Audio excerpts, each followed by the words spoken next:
Jésus le ressuscité. Et ce n'est pas la première fois que nous écoutons cet évangile de Saint Luc. Donc, l'Église veut vraiment le répéter, veut l'imprégner dans notre cœur. Alors, les 3 choses importantes. Première chose, écouter l'Évangile, écouter le Seigneur. Deuxième, rencontrer le Seigneur. Et troisième, annoncer le Seigneur. Écouter, rencontrer, annoncer Jésus. Il faut tout d'abord confronter toujours notre vie, notre existence avec la Sainte Bible, avec ce que nous dit l'Écriture. Ensuite, il faut entrer en contact personnel avec Jésus, c'est-à-dire aller à la communion et les autres sacrements. Et finalement, il faut une communauté croyante, une communauté fortifiée par le Seigneur même, c'est-à-dire aussi une communauté missionnaire, une communauté qui annonce, comme hier et aujourd'hui par exemple, notre pape François est allé en Égypte pour fortifier, pour donner du courage, mais aussi pour annoncer le Seigneur ressuscité. Et vous êtes peut-être venus dans cette église avec vos petits soucis, vos grands soucis, peut-être vos peines, peut-être vos grandes souffrances. Peut-être pour beaucoup, l'avenir apparaît même comme fermé, comme sans espoir, comme il était pour les 2 disciples d'Emmaüs. Et aussi, vous connaissez des personnes qui ne voient pas trop quel sens a leur existence. Et beaucoup de nos contemporains sont ainsi. On pourrait même dire pour eux aussi, et même quelquefois pour nous, Jésus est là, mais il est le grand inconnu. Il est le grand inconnu, il nous accompagne, mais nous ne rendons pas compte.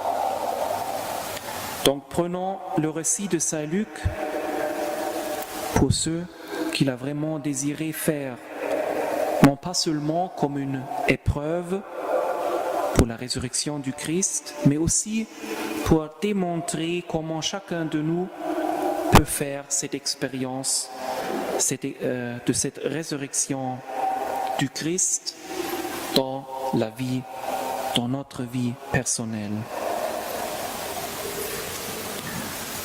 Jésus, alors, il est là, mais loin de se plaindre avec eux de leur déception ou de tenter quelques consolations superficielles, ce grand inconnu va reprendre les Écritures. Il commence avec le début. Il explique le sens, il prolongera son séjour pour refaire après le geste de l'Eucharistie. Et ça, c'est la réflexion des disciples qui nous sonne dans les oreilles. Ne sentions-nous pas nos cœurs brûlants alors qu'il nous parlait? Et pendant la lecture, nous avons écouté Saint Pierre. Ici, je vous rappelle aussi un autre mot de Saint Pierre dans sa 2e lecture, 2e épître. Nous tenons plus ferme la parole prophétique. Vous faites bien de la regarder comme une lampe qui brille dans un lieu obscur, jusqu'à ce que le jour commence à poindre, que l'astre du matin se lève dans vos cœurs. Notre vie est vraiment quelquefois immergée dans les obscurités. Alors, allons écouter le Seigneur, allons rencontrer le Seigneur, allons annoncer le Seigneur. Saint Luc nous donne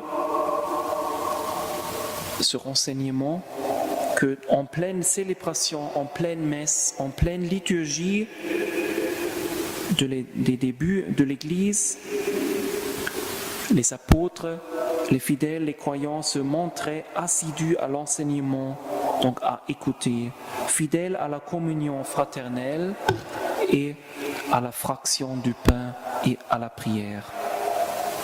Et par la suite, l'invitation de ces deux disciples sur la route d'Emmaüs est pleine de délicatesse. Reste avec nous, il demande, car le soir tombe, le jour déjà touche à son terme. Le soir tombe, le jour déjà touche à son terme. Serait-il un temps soit peu superflu de ne point profiter de la fin de notre jour aussi pour éclairer les longueurs de travail, des problèmes insolubles ou même d'un vide dans notre vie, quelquefois un vide qui a besoin d'être rempli par le Seigneur. Alors, pourquoi pas ouvrir le livre, la Bible, cette lampe qui brille dans un lieu obscur jusqu'à ce que le jour commence à poindre. Pourquoi pas prendre les psaumes par exemple, si on a besoin de se reposer et entrer dans cette communauté de l'Église. Et après, une fois à table avec eux, Jésus prit le pain, il dit la bénédiction, puis le rompit et le leur donna. Saint Luc a certes rappelé tant le souvenir de la multiplication des pains que aussi de la dernière scène de l'Eucharistie. Donc là, dans l'Eucharistie, à l'Église, à la messe, le Seigneur nous ouvre le sens de notre vie, il nous ouvre vraiment le sens aussi des paroles de l'Écriture. Leurs yeux s'ouvrirent, ils le reconnurent immédiatement, ne pouvant supporter de rester seuls, ils commencent aussi à annoncer. Ils courent dans la nuit même pour annoncer aux autres: le Seigneur est ressuscité, il est venu, il nous a donné de nouveau un sens à notre vie. Voilà, cela me fait penser aussi au message du pape François en Égypte. Il a hier fait une adresse aux musulmans. Fermement, il a dit qu'il faut tous ensemble affirmer l'incompatibilité entre violence et la foi. L'incompatibilité entre croire et haïr.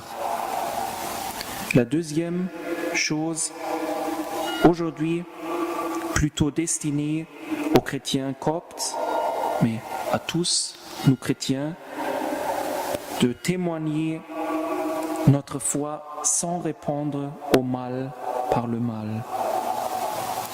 Donc de prier et de vaincre le mal avec le bien, avec notre vie authentique. Il n'y a pas 36 moyens de trouver un sens à notre vie, ou à l'aventure, ou à l'avenir. Non, il n'y a que la Bible, l'Eucharistie et la communauté de l'Église. Au nom du Père et du Fils et du Saint-Esprit. Amen.